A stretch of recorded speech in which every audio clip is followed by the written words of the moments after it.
जिल्ह्यामध्ये धुरंधर म्हणून या जयंत पाटील असतील, विश्वजित कदम असतील आणि सुहास बाबर यांनी काम केलेलं आहे. ज्या पद्धतीने गोपीचंद पडळकर यांनी तिकडं आपला बालेकिल्ला अबाधित राखून तिथं आपली ताकद मिळवली, तसंच ह्या तिन्ही नेत्यांनी आपापल्या बालेकिल्ला तगडा राखून सत्तेमध्ये जाण्यासाठी जी वाट तयारी केलेली आहे आणि पुढच्या काळात त्याचा फायदा त्यांना विधानसभा निवडणुकीत होईल.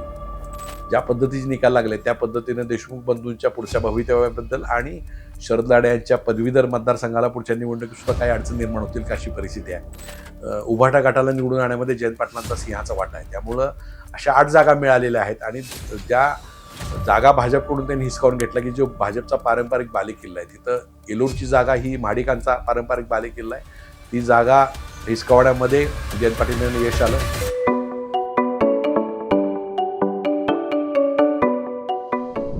नमस्कार, मी हनुमंत मोहिते .सोनेरा या माझ्या यूट्यूब चॅनलवर सर्व प्रेक्षकांचं स्वागत आहे. सांगली जिल्हा परिषदेचे निवडणूक होऊन निकाल लागलेला आहे आणि यामध्ये अतिशय चुरशीची परिस्थिती निर्माण झालेली आहे. महाविकास आघाडीनं 30 जागा तर महायुतीनं 31 जागा जिंकल्या. त्यामुळे सत्ता कोण स्थापन करण्याची चर्चा सुरू असतानाच आपण जर या सगळ्या पक्षाचं मूल्यमापन आणि त्या कामगिरीचं मूल्यमापन केलं तर आमदार जयंत पाटील असतील, आमदार विश्वजित कदम असतील आणि आमदार सुहास बाबर असतील, हे आपल्याला या निवडणुकीमध्ये धुरंधर झाल्याचं आपल्याला दिसून येतंय. आपण पाहिलं असेल तर ज्या महानगरपालिकेमध्ये चांगलं यश मिळवून सुद्धा सत्तेने हुलकावणी दिली, तर ती सत्तेची हुलकावणी जिल्हा परिषदमध्ये मिळू नये अशा प्रकारची रणनीती या सर्व नेत्यांनी आखलेली होती आणि आपापले तालुके आपापला गड सांभाळण्यासाठी त्यांनी प्रयत्न केलेले होते.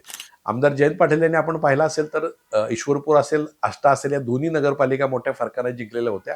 अतिशय ताकदीने त्यांनी या निवडणूक लढवलेल्या होत्या आणि त्यानंतर जिल्हा परिषद निवडणुका सुद्धा त्यांनी ताकदीने लढवायचा निर्णय घेतला आणि वाळवे तालुका आणि शिराळा तालुक्याचं त्यांनी फोकस केलेलं होतं. आणि त्यांनी जर बघितलं असं तर वाळवे तालुक्यामध्ये 11 जागांपैकी 7 जागा त्यांनी जिंकलेल्या आहेत आणि एक जागा चिकुर्डीची आहे, ती अभिजित पाटील म्हणजे शिवसेना उभाटा गटाला निवडून आणण्यामध्ये जयंत पाटलांचा सिंहाचा वाटा आहे. त्यामुळं अशा 8 जागा मिळालेल्या आहेत आणि ज्या जागा भाजपकडून त्यांनी हिसकावून घेतला की जो भाजपचा पारंपरिक बालेकिल्ला आहे, तिथं एलूरची जागा ही महाडिकांचा पारंपरिक बालेकिल्ला आहे, ती जागा हिसकावण्यामध्ये जयंत पाटील यांना यश आलं. बागणीची जागा आहे, ती बागणीची जागामध्ये सागर खोत यांच्या मोहिनीताई तर यांची जी जिंकून आले ती सुद्धा अतिशय थोड्या फरकानं त्यात जयंत पाटलांना पराभव लागला. पण त्यांनी बोरगावची जागा मात्र जी पारंपरिक पद्धती काँग्रेसकडे असते आणि जी विरोधकांच्याकडे नेहमी असते ती जागा खेचून घेण्यात जयंत पाटलांनी यश मिळवलं.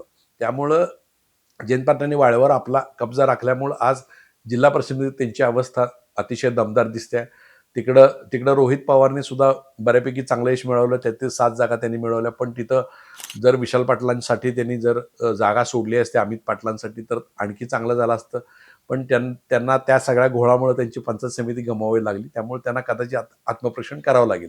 पण जयंत पाटलांनी या सगळ्यांची मोठ बांधून ज्या गोष्टी केल्या आणि कुंडलमध्ये जाऊन त्यांनी प्रचार केला, काही ठिकाणी जतमध्ये त्यांनी प्रचार केला, तर त्या सगळ्या गोष्टी पाहता ते आता जिल्हा परिषदेच्या सत्तेसाठी मोठ बांधतील असं म्हटलं तर वावगं ठरणार आहे. दुसऱ्या बाजूला विश्वजित कदमांनी सुद्धा मोठ्या ताकदीनं निवडणूक लढवल्या. त्यांनी पलूस कडेगावमध्ये ज्या पद्धतीने मागच्या वेळी त्यांना अपयश आलेलं होतं, मागच्या वेळी पलूस कडेगावमध्ये फक्त एक जागा त्यांना जिल्हा परिषदेची मिळाली होती आणि पंचायत समितीचं सत्ता त्यांना गमावावी लागलेली होती. पण यावेळी मात्र त्यांनी अतिशय ताकदीने निवडणूक लढवली.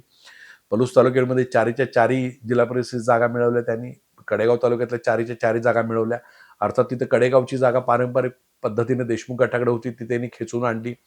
कुंडलमध्ये जी मागच्या वेळेला महेंद्रप्पा लाड आणि शरद लाडे यांच्यामध्ये पराभव पत्करला लागला होता, ती जागा त्यांनी प्रतिष्ठेची केलेली. यावेळी त्यांचे भाचे विश्वजित कदमांचे ऋषिकेश लाड हे उभे होते आणि शरद लाड यांच्या पत्नी धनश्रीताई या तिथे उभे होते. त्यामुळे अतिशय चुरशीची निवडणूक झाली.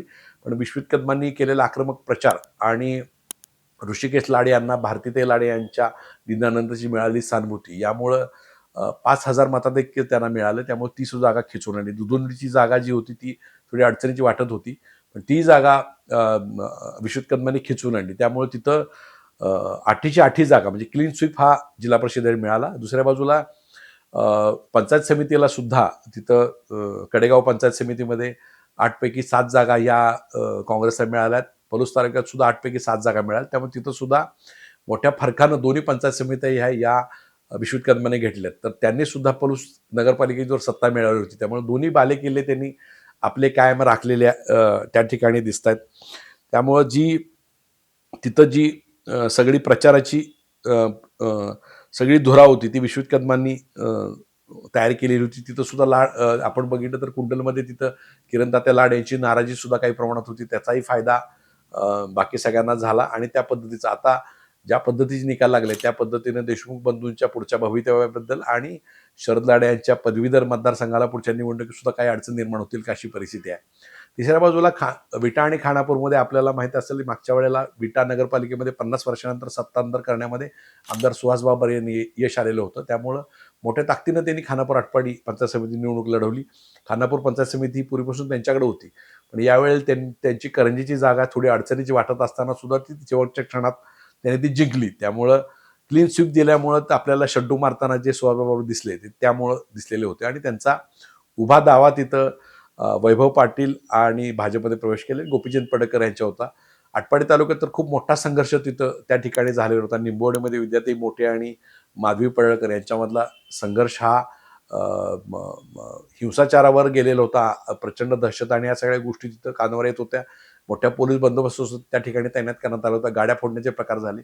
त्यामुळे तरी सुद्धा त्यातल्या 2 जागा म्हणजे करगणीची एक जागा खेचून आणण्यामध्ये आणि दिगंजी जागा खेचून आणण्यामध्ये सुहास बाबर यांना यश आलं. आटपाडी नगरपालिकेमध्ये ज्या चुका त्यांच्याकडून झालेल्या होत्या म्हणजे त्या पद्धतीने गोपीचंद पडळकर यांच्याकडे ही नगरपालिका आटपाडीची गेली. त्यावेळेला पाटील गटाचं विभाजन असेल, तानाजी पाटील असतील, त्यानंतर भारत पाटील असतील आणि रायना देशमुख असतील यांचं विभाजन मतांचं झालेलं होतं. ते टाळण्यामध्ये सुहास बाबर यांना यश आलं. त्यामुळे आटपाडी तालुक्याची पंचायत समिती ही ताब्यात घेण्यामध्ये सुहास बाबरांनी यश आलं. त्यामुळे आता नेमकं ते पुढं काय निर्णय घेणार ह्याच्याबद्दल सुद्धा सगळं आहे. त्यामध्ये तिथं गोपीचंद पडळकरांनी त्यांचा जो वाद आहे त्याच्यामुळं पुढच्या ज्या महायुतीच्या सत्तेतले अडथळे आहेत ते आता दिसू लागलेले आहेत. त्यामुळे सुहास बाबर नेमकं काय भूमिका घेणार हे महत्त्वाचं आहे. पण जिल्ह्यामध्ये धुरंधर म्हणून या जयंत पाटील असतील, विश्वजित कदम असतील आणि सुहास बाबर यांनी काम केलेलं आहे. ज्या पद्धतीने गोपीचंद पडळकर यांनी तिकडं आपला बालेकिल्ला अबाधित राखून तिथं आपली ताकद मिळवली, तसंच ह्या तिन्ही नेत्यांनी आपापल्या बालेकिल्ला तगडा राखून सत्तेमध्ये जाण्यासाठी जी वाट तयारी केलेली आणि पुढच्या काळात त्याचा फायदा त्यांना विधानसभा निवडणुकीत होईल.